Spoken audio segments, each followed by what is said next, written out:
Good morning, everyone. It's Monday, June 28th, and we are beginning our third week and starting to work on material for exam number 2. For June 28th, we've got excitable cells. Now, a lot of this is going to be somewhat review. We're going to be talking about action potentials, depolarization events, repolarization events, resting membrane potentials. We're going to put more focus on voltage of the cell, the resting state, which is generally about negative 70 millivolts.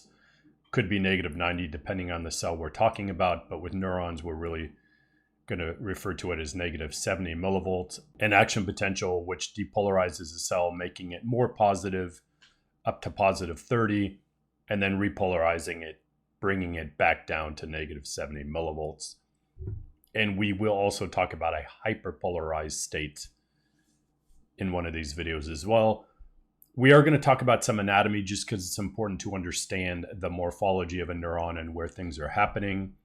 And then neurotransmitter release, which is going to be very similar to the release of signaling molecules from secretory vesicles. That is to say, it's due to the influx of calcium. It's going to be a depolarization event that induces the influx of calcium, just like we saw in the pancreatic beta cell. We have a quiz due on 4th of July. You do not need to take it on 4th of July. I'm not suggesting you even need to work on the 4th of July or do any schoolwork on the 4th of July.